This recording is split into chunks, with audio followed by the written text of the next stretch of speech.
The sun was sinking behind the dry Arizona hills, painting the sky in soft orange light.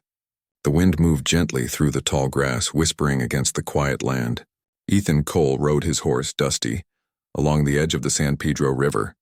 He had worked all week fixing fences, rounding cattle, and hauling hay bales alone. The cowboy didn't talk much. Folks in town said he preferred silence to company. Some thought he was proud. Others said he was just tired of people. The truth was simple. Ethan had lost too much and learned to live by himself. As he rode along the riverbank, he noticed something strange. A horse stood on the far side of the water, trembling and wild-eyed, its reins torn. The animal looked lost, confused, and frightened. Ethan's instincts sharpened. A loose horse usually meant trouble. He urged Dusty closer, watching the ground for signs. The prince told a story. Someone had been riding fast before the trail ended near the muddy edge. Then he saw it. Fresh drag marks and a few scattered footprints sliding into the river. Ethan's chest tightened. Without a second thought, he kicked Dusty into motion. The horse galloped downstream, hooves pounding against the soft earth. Then he heard it, a faint cry over the sound of rushing water. He stopped, dismounted, and ran toward the sound. There, caught in the current, a figure struggled, arms flailing weakly, head dipping under the surface. "Hold on," Ethan shouted, but the wind carried his voice away. The person didn't respond. Without pausing, he tossed off his hat, kicked off his boots, and dove into the cold, fast river. The water hit him like a wall, numbing his skin. But Ethan had swum in worse floods before. He kept his eyes open, fighting the current. Step by step, stroke by stroke, he closed the distance. When he reached her, he saw it was a young woman, dark hair floating like ink in the water, her face pale, her movements slowing. She was unconscious by the time he grabbed her. Ethan wrapped his arm around her chest and kicked hard toward shore, lungs burning, legs shaking. Every second felt longer than the last. The current dragged them, but he pushed through, refusing to let go. Finally, his feet touched solid ground. He pulled her up the bank and laid her on the grass. She wasn't breathing. Ethan's heart pounded hard. "No, not like this," he muttered.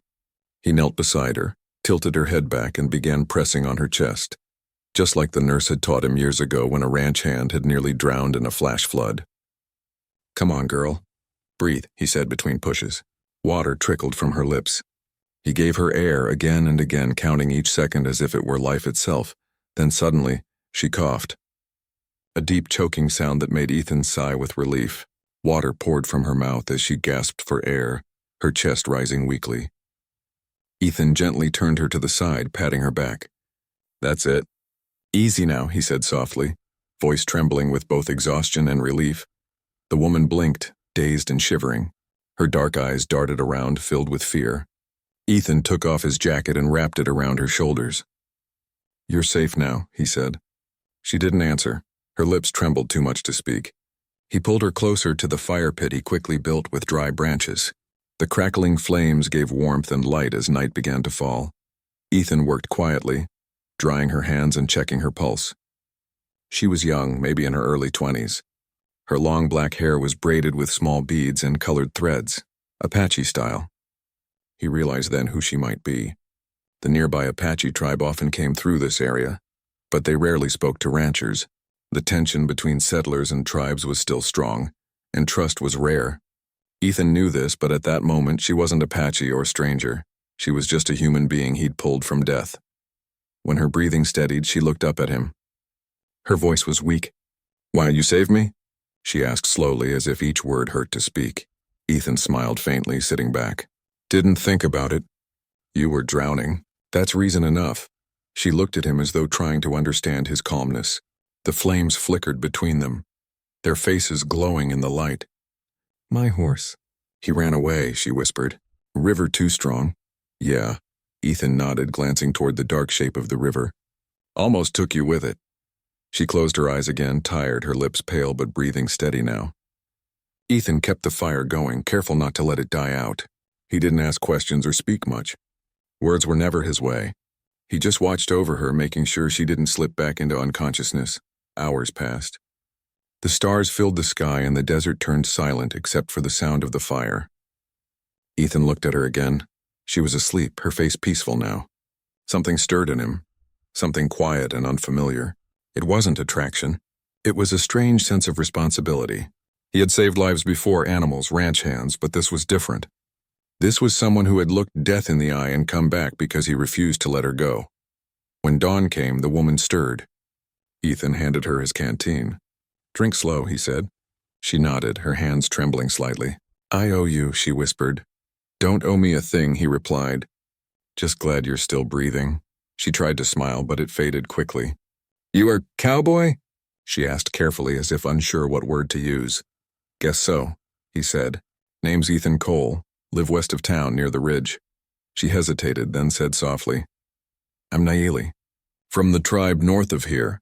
He nodded, recognizing the name. Her people were known for their crafts and their quiet pride. "You shouldn't travel alone," he said. "River's tricky this time of year." "I had to," she replied, her eyes glancing toward the far hills. "Family waiting." Important reason. Ethan didn't press her. He respected people who held their silence. Instead, he gathered his saddlebag, shared some dried bread, and started saddling Dusty. "You can ride with me," he offered, though he knew she might refuse. Safer than walking. She looked uncertain, torn between caution and gratitude. Finally, she nodded. "Only until my path turns," she said. "Then I go alone." "Fair enough," Ethan said, helping her up onto Dusty's back. She flinched at first, maybe from pain or pride, but she didn't pull away. He walked beside the horse, letting her rest. As they moved along the river trail, Ethan noticed the way she looked around, alert, as if expecting danger. He wanted to ask what she was running from or what she carried so secretly, but he stayed quiet. Sometimes silence earned more trust than questions. By midday, they reached a small clearing where the road split. Nayeli asked him to stop. "My people's camp that way," she said, pointing toward the rocky hills. "You've done much already." "Thank you." Ethan tipped his hat. "Take care of yourself. River's not forgiving." She paused, then looked at him one last time. "You saved my life," she said quietly. "But maybe one day I save yours." He gave a faint smile, not taking her words seriously but feeling something shift inside him. She walked away into the distance, her figure small against the wide land. The wind carried the faint sound of her footsteps until there was nothing left but the rustle of dry grass and the steady flow of the river. Ethan stood there for a while, looking at the water. It glimmered under the afternoon sun, calm again, hiding the storm that had nearly taken a life. He didn't know why he felt so restless as he mounted Dusty and turned toward home. Maybe it was because something about her eyes, those dark, determined eyes, had stayed with him. He didn't know that saving her had just opened a new path in his quiet life, one that would soon lead to danger, loyalty, and a bond that neither time nor distance could easily break. He rode away, unaware that the story of that river rescue was only the beginning. The next few days passed slowly for Ethan Cole. He tried to focus on his ranch work, mending fences, checking cattle, and fixing the old windmill. But his mind kept returning to the river and the woman he'd saved. Sometimes he'd stop in the middle of work and glance toward the distant hills, wondering if she'd made it home safely. He didn't even know why he cared so much. Maybe because she was the first person in a long time who'd looked at him without judgment or pity. By the fourth evening, clouds gathered again. The air felt heavy, full of rain and memory. Ethan was about to head inside when Dusty, his horse, lifted its head and snorted nervously. He followed the horse's gaze and froze. A figure on horseback was riding slowly down the trail toward his ranch. The rider was covered in dust and wore a brown shawl against the wind. As the horse came closer, Ethan recognized her. It was Nayeli. He stepped forward, unsure if his eyes were playing tricks. But when she stopped near the gate and pulled down the cloth from her face, there was no doubt. She looked tired and wet from the rain, but her eyes still held the same strength as before. "You again," Ethan said softly, half surprised, half relieved. She nodded.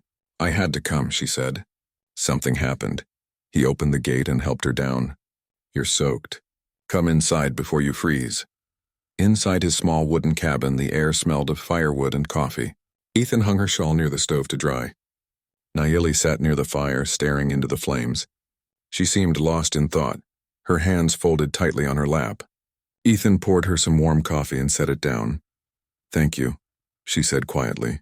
"I did not want to trouble you again, but I had no other place to go tonight." "You're not trouble," he said, leaning on the table. "What happened?" She hesitated. "Some men came near our camp," she said finally. They said the land by the river belongs to them now. They want us gone before next moon. My father tried to speak to the town officials, but they refused to listen. The men said if we stay, they will close the water gate upstream. Ethan frowned. He knew the area well. That water gate was built by ranchers years ago to control irrigation. If it was closed, the Apache tribe's crops and animals would die of thirst. Who are those men? He asked. They said they are landowners, Nayeli replied. But the land they claim was once our home.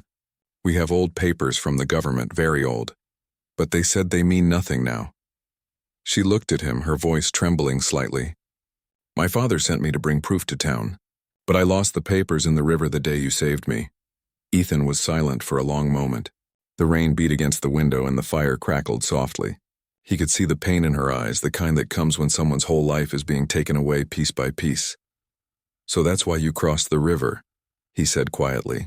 You were carrying those papers? Yes, she whispered. They were everything. Ethan rubbed the back of his neck, thinking, maybe not everything. If you can tell me where the land starts and ends, I can help you find proof again. There must be records somewhere, maps, surveys, maybe even at the courthouse. Nayeli looked surprised. You would help me? He met her eyes.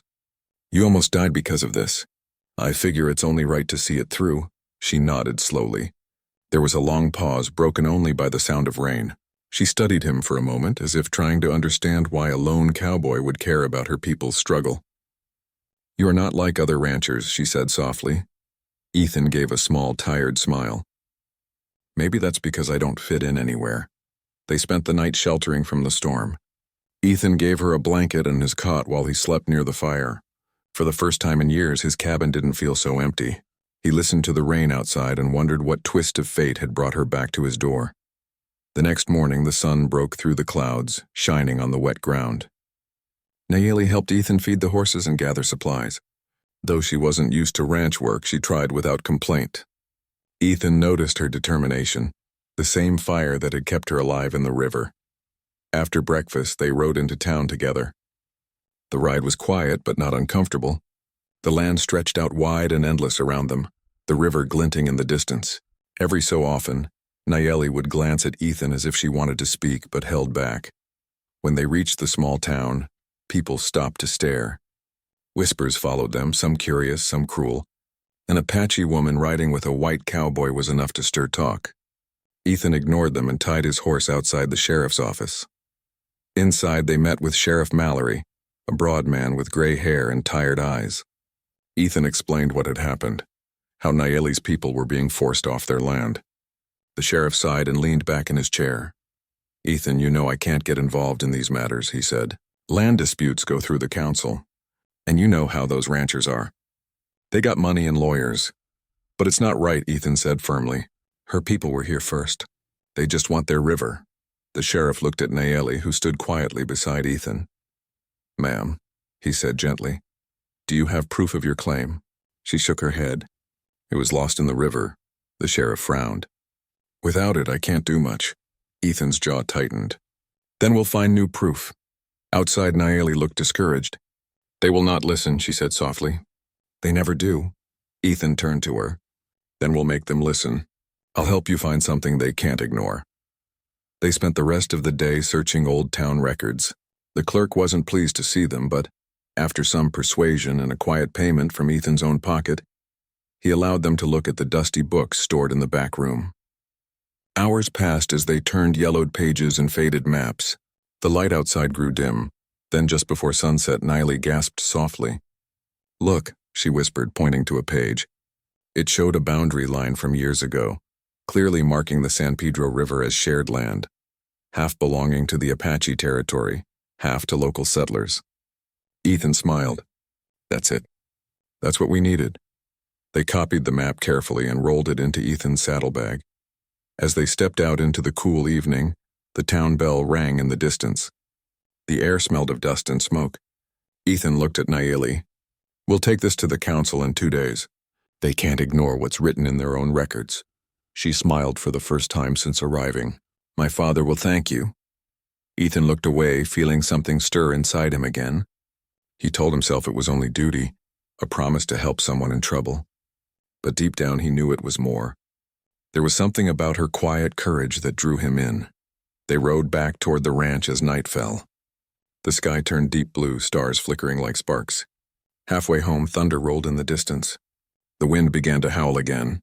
"We'll have to stop for the night," Ethan said. They found an old hunter's cabin near the ridge and took shelter inside.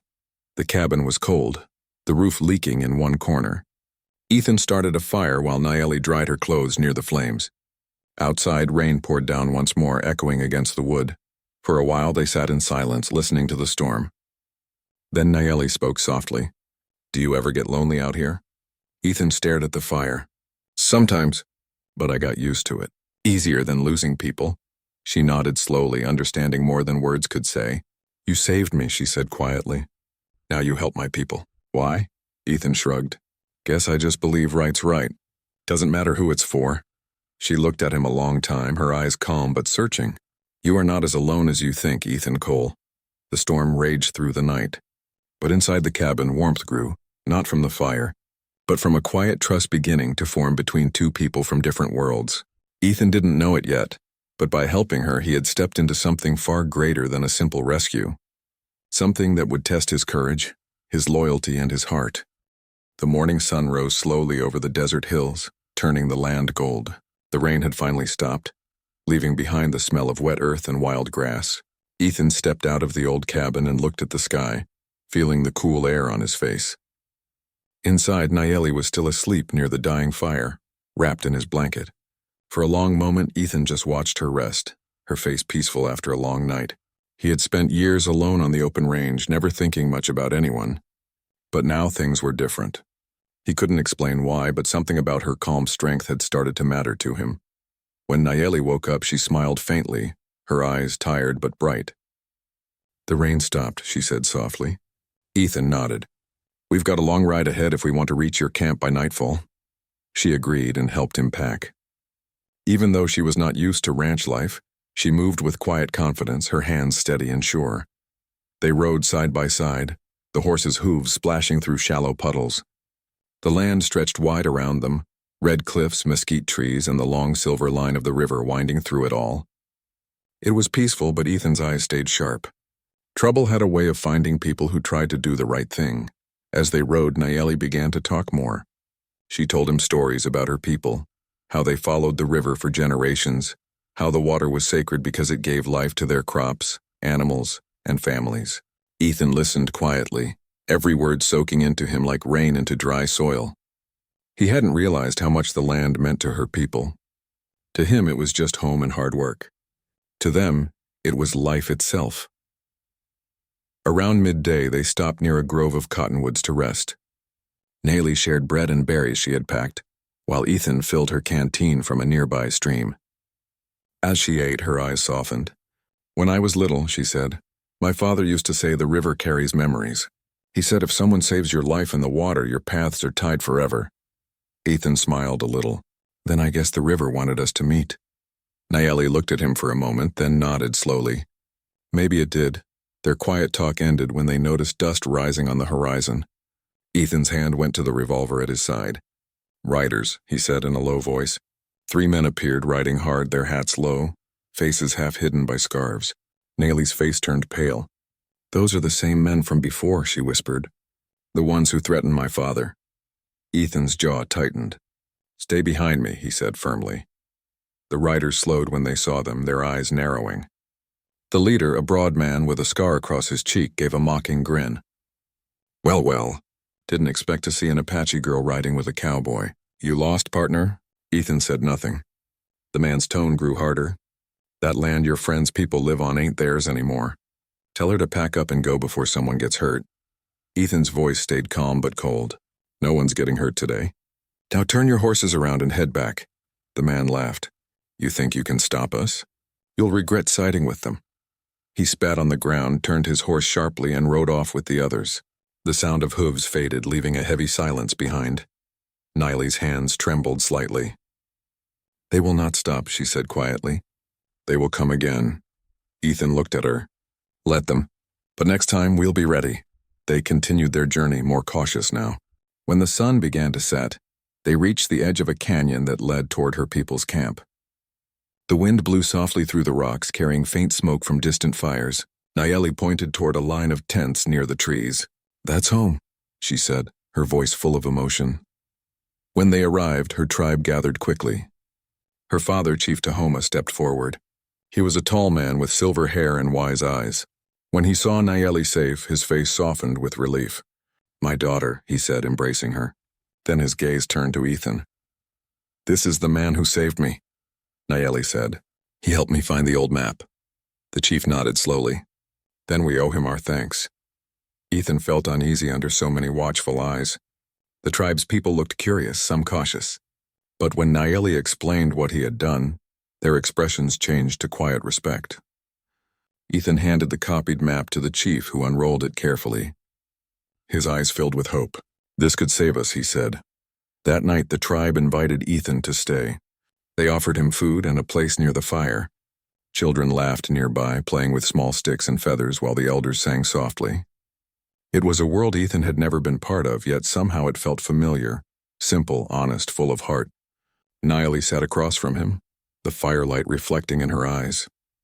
She looked peaceful among her people, but when their eyes met, she smiled softly as if to say thank you without words. Later, as the camp quieted, Chief Tahoma spoke with Ethan privately. "You are brave to stand beside us," he said, "but it will not be easy. The men who want our land have power. They have friends in the town council. They think our voices do not matter." Ethan nodded. "Then maybe it's time someone makes them listen." The chief studied him for a long moment. "You are not like others," he said. "Maybe that is why the river chose you." The next morning, Ethan and Nayeli prepared to ride back to town to show the council the map. As they packed, the chief placed a hand on Ethan's shoulder. "Take care of her," he said quietly. "There are still men who would harm her to stop the truth." Ethan met his eyes and nodded. "I'll keep her safe." The road back was long and rough. Dust rose with each step of their horses. Nayeli seemed quiet, lost in thought. Finally, she said softly, "You risk much for me and my people. Why do you do it?" Ethan looked ahead. "Because it's right. And because you didn't give up even when you had every reason to." She smiled faintly. "You speak little, but your heart speaks loud." As they rode through a narrow canyon, Ethan's instincts flared. He stopped suddenly. "Something's not right," he said. A second later, a rock rolled down from above. Then another. Shouts echoed through the cliffs, ambush. Ethan pulled Nayeli behind a boulder as bullets struck the rocks. "Stay down," he yelled. The same men from before appeared on the ridge, shouting threats. Ethan returned fire, not to kill but to scare them off. The echo thundered across the canyon. After a few tense minutes, the men retreated, realizing Ethan wouldn't back down. When the silence returned, Nayeli's hands shook. "You could have been killed," she whispered. "So could you," Ethan replied, helping her up. "But we're still standing." They reached town by evening, both covered in dust but unharmed. When they stopped outside the small courthouse, Ethan looked at her. "This is it. We show them tomorrow. Once they see that map, they'll have to listen." Nayeli nodded, her eyes steady. "I believe you," she said. Then, after a pause, she added, "When the river saved me, I did not know it would send me back with someone who would fight for us." Ethan smiled faintly. "Maybe the river knew we both needed saving." They stayed that night in an old inn on the edge of town. Nayeli rested while Ethan kept watch by the window, listening to the distant sound of thunder. He knew the coming days would not be easy. The ranchers wouldn't give up without a fight. But looking at the map on the table and remembering Nayeli's words, he felt something he hadn't felt in years. Purpose. The next morning, before sunrise, he saddled the horses again. Nayeli stepped out, dressed in clean clothes her people had given her, her hair neatly braided. She looked strong, ready. Ethan handed her the rolled map and said quietly, "No matter what happens today, we face it together." She met his eyes and nodded. Together. They rode toward the town square as dawn painted the sky with light. People were already gathering for the council meeting. Some stared as they approached, one cowboy, one Apache woman, side by side. The whispers began again, but neither of them looked away. Ethan helped Nayeli down and walked beside her through the crowd, their steps firm, their hearts steady. Neither of them knew what the council would decide, or how much more they would have to endure. But deep inside, both understood that the river had done more than connect their fates. It had begun something neither could stop. A journey of courage, trust, and quiet strength that would soon test every boundary between two worlds. The morning air in town was cool, but tension hung thick. People gathered in front of the old council hall, whispering and pointing as Ethan and Nayeli dismounted. The wooden building stood like a judge itself, weather-worn and proud, its flag barely moving in the wind. Ethan had faced angry cattle, broken bones, and long nights alone, but this, walking into a room full of men who didn't want to listen, felt heavier than all that. Beside him, Nayeli kept her head high. She didn't flinch under their stares. Her calmness gave him strength. Inside, the council chamber smelled of dust and ink. 5 men sat behind a long table led by Councilman Reed, a man with a sharp jaw and colder eyes. He had influence over every rancher in 3 counties. On the side benches, local townspeople whispered as Ethan and Nayeli took their seats. Reed cleared his throat. "State your business," he said, his tone half polite, half impatient. Ethan stood holding the old map. "This woman's people have been told to leave their land by the San Pedro River," he began. But these records showed that land was never taken from them legally. The water and fields were meant to be shared. He spread the map across the table. The paper was yellowed and fragile, but the markings were clear. "This is from your own courthouse," he said. Reed leaned forward, studying it. "Old maps don't mean much now," he said smoothly. "The land has changed hands. Deals have been made. You can't fight history." Nayeli spoke then, her voice steady but strong. "We are not fighting history. We are fighting to keep what was promised. The river gives life to us all. It belongs to no one man." Her words carried through the room like wind through dry grass. For a moment, even Reed seemed unsure. But another councilman, Mr. Hughes, smirked. "And what proof do you have besides this old drawing?" "For all we know, it's nothing but a story." Ethan's temper burned, but he kept his voice calm. "That story is written in your records. Maybe you don't want to see it because it doesn't suit you." Reed's eyes hardened. "Watch your tone, Cole. You may have good intentions, but this is not your fight." Ethan met his gaze. "It became my fight the day I pulled her out of the river." A low murmur spread through the room. Reed stood abruptly. "Enough!" "We'll take this matter under review," he said, tapping his gavel. "But until a decision is made, the tribe is to stay off disputed lands." Meeting adjourned. People began to rise. Nayeli looked at Ethan, her eyes full of quiet disappointment. "They will delay until it is too late," she whispered. Ethan nodded grimly. "Then we'll make sure they can't." Outside, the crowd had grown restless. Some folks glared at them, muttering words under their breath. One man spat near their boots. "Go back where you belong," he sneered at Nayeli. Ethan stepped forward, his voice low and cold. "Say that again and you'll regret it." The man backed away, muttering, but others laughed. The sheriff arrived and told everyone to move along. The streets cleared slowly, but the anger in the air stayed. Back at the ranch, Ethan paced near the barn, thinking hard. "They won't help," he said. "We'll have to show them another way." Nayeli sat nearby, mending a saddle strap. "My father says we must stay peaceful," she said softly. "Violence only feeds their lies about us." Ethan nodded. Peaceful doesn't mean silent. That evening, he rode to a neighboring ranch owned by Tom Dillard, a man he'd known since boyhood. Tom was fixing a wagon when Ethan arrived. "Heard you've been stirring trouble in town," Tom said. "Helping those folks again?"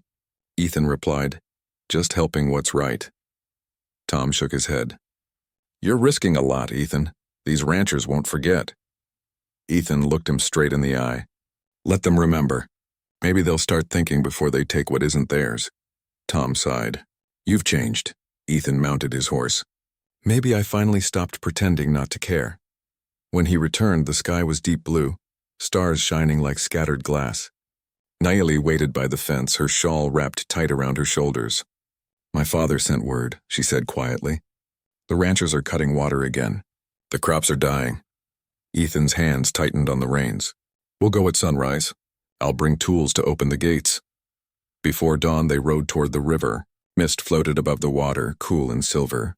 When they reached the dam, they found wooden planks jammed across the sluice. Ethan took out his hatchet and began to break them apart. Nayeli helped, using her hands to pull debris away. It was hard work, but by sunrise, the water began to flow again. Slowly at first, then freely. Nayeli smiled as the river came alive once more. "You did it," she said. Ethan shook his head. "We did it. They didn't see the riders until it was too late." 3 men galloped toward them from the hill, the same men who had ambushed them before. The leader shouted angrily, "You had your warning." Ethan moved quickly, placing himself between Nayeli and the men. "Stay behind me," he said. The men dismounted, faces twisted with rage. "You think you can defy us? This river's ours now," the leader growled. Ethan's voice stayed calm. "The river doesn't belong to anyone. Walk away." But they didn't. A shove came first, then a punch. Ethan fell but got up fast, grabbing the man's collar and pushing him back. The fight was rough but quick. Ethan didn't throw wild blows, only enough to defend. When one of the men reached for a weapon, Nayeli shouted, "Stop!" Her voice rang through the morning air, full of command. It startled them enough for Ethan to push the man down. The leader spat blood and glared at them. "This ain't over," he hissed. They climbed onto their horses and rode off, swearing revenge. Ethan breathed hard, wiping sweat from his brow. Nayeli hurried to him. "You're hurt," he shook his head. "Just bruises." She looked at him with deep concern. "They'll come again." Ethan nodded. "Then I'll be ready." They returned to the ranch that evening. The sun burned red on the horizon, setting fire to the sky. Ethan's barn stood quiet, the horses restless. He fed them and tried to calm his thoughts, but something gnawed at him.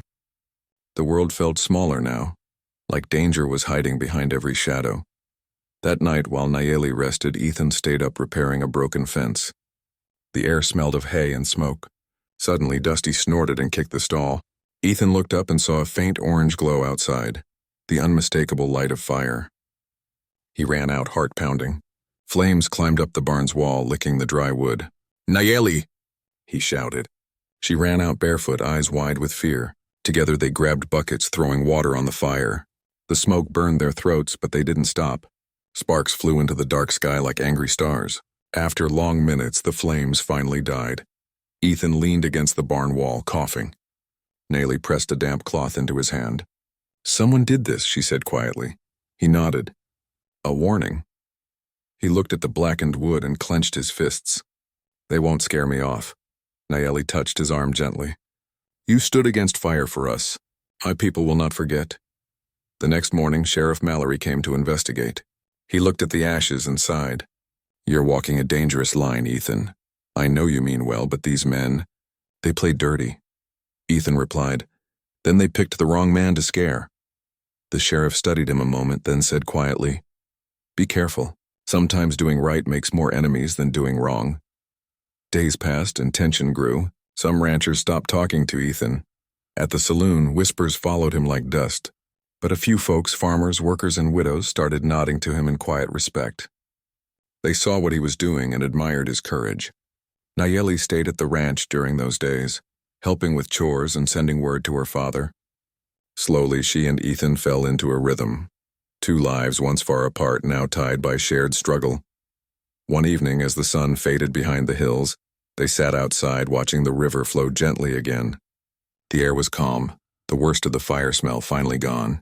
Nayeli looked at Ethan, her eyes soft but serious. "You could have left after saving me," she said. "Why stay in our fight?" Ethan looked at her for a long time before answering. "Because I've spent too many years letting wrong things happen, just because they weren't my problem. This time I'm not turning away." Her eyes glistened in the fading light. "Then you are not just a cowboy," she said softly. "You are part of the river now." He smiled faintly. "Maybe so." They sat in silence as the night deepened, the sound of water whispering through the valley. The fight was far from over. The council still hadn't ruled, and the ranchers were still angry. But for the first time, Ethan felt sure he was exactly where he was meant to be. The man who once lived alone now had something worth standing for. A cause, a people, and a promise he wouldn't break, no matter the cost. Days turned into weeks after the fire, and life at Ethan's ranch slowly found a rhythm again. The barn was half burned, but he rebuilt it board by board with his own hands. Sometimes Nayeli helped, passing him nails or holding the planks steady. When the sun got too hot, they took breaks by the river, washing the soot off their hands and faces. The sound of running water always reminded them of how they first met, and each time Ethan looked at the calm current, he felt a strange peace inside him. But beneath that quiet, trouble still waited. Word spread that the council would meet again soon to give their final decision about the Apache land and water rights. Everyone in town was talking. some saying the tribe should be thankful for anything, others claiming Ethan had turned against his own kind.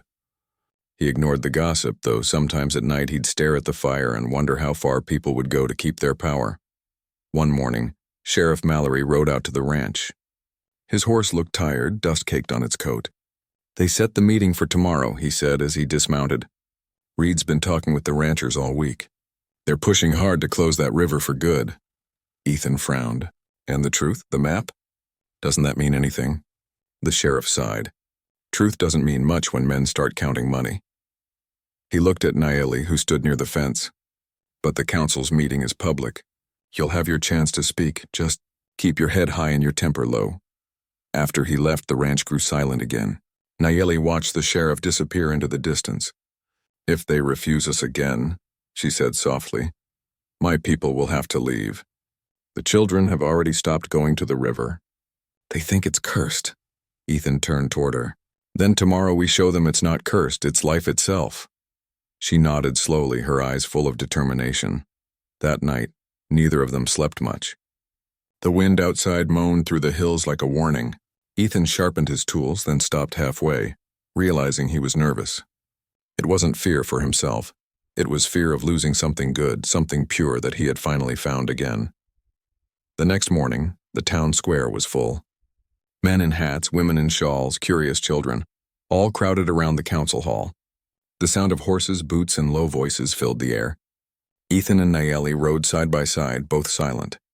When they arrived, the crowd parted slowly, some whispering, some glaring. Inside, Councilman Reed and the others were already seated. Papers lay scattered across the long table. The sheriff stood near the wall, arms crossed, watching. Reed cleared his throat. "We're here to settle this matter once and for all," he said loudly. "The question: who controls the San Pedro River and its adjoining lands?" He looked directly at Ethan and Nayeli. "You may speak, but keep it brief." Ethan stood first. "This isn't about control," he said. "It's about fairness. The Apache people lived by that river long before fences or titles. The records we found show the land was meant to be shared. They never signed it away. You can't erase what's written just because it's old." Reed gave a small smile. "Mr. Cole, laws change. Times change." Nayeli stepped forward then. She spoke slowly, but her words carried power. "When the river gives water, it does not choose who drinks first. It feeds all. We ask for the same kindness. My people do not wish to take from anyone. We only want what is already ours." Her voice grew steadier with each word. "You say times change. Then let them change for the better." The hall fell silent. Even Reed looked uneasy. Before he could reply, Sheriff Mallory stepped forward. "Councilman," he said firmly, "I checked those records myself. They're genuine. The tribe's claim is real. If we turn them away now, it'll be the same as stealing." The room buzzed with whispers. Reed's jaw tightened. After a long pause, Reed banged the gavel. "We'll vote," he said sharply. The 5 men whispered among themselves for several tense minutes. Outside, people waited, the air heavy with expectation. Finally, Reed stood. "By majority decision," he announced, "the Apache tribe retains full access to the San Pedro River and adjacent lands. Water rights will be restored immediately." The room erupted. Some cheered, others shouted in anger. Ethan felt relief rush through him like wind after a storm. Nayeli pressed her hand to her mouth, tears filling her eyes. "We won?" she whispered. "You did," Ethan said quietly.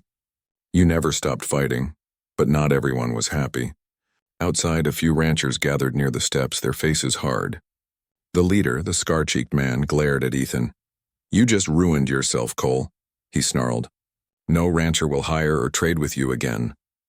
Ethan met his stare without blinking. "Then I'll live honest even if it's alone." The man spat and walked away, muttering threats under his breath. As the crowd scattered, Nayeli turned to Ethan. "You will lose much because of me," she said softly. "Friends, work, maybe your peace." Ethan smiled faintly.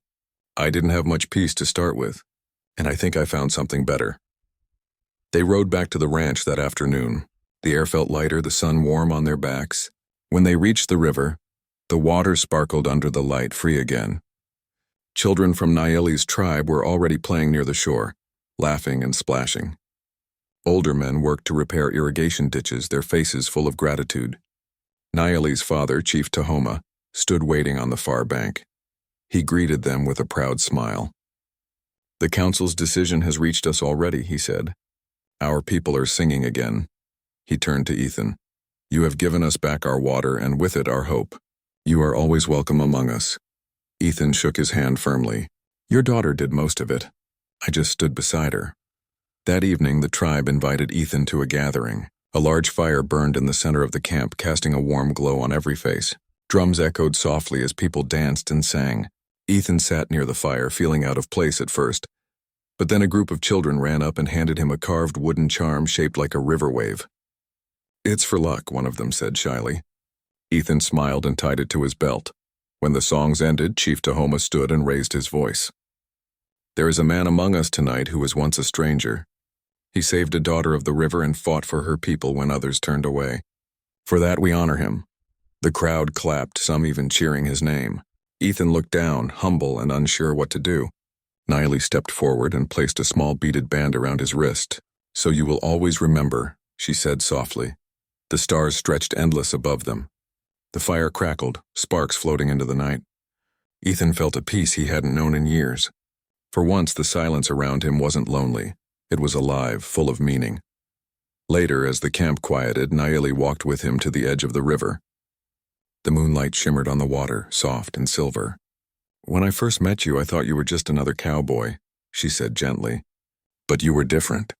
You listened when no one else would. Ethan looked at the river.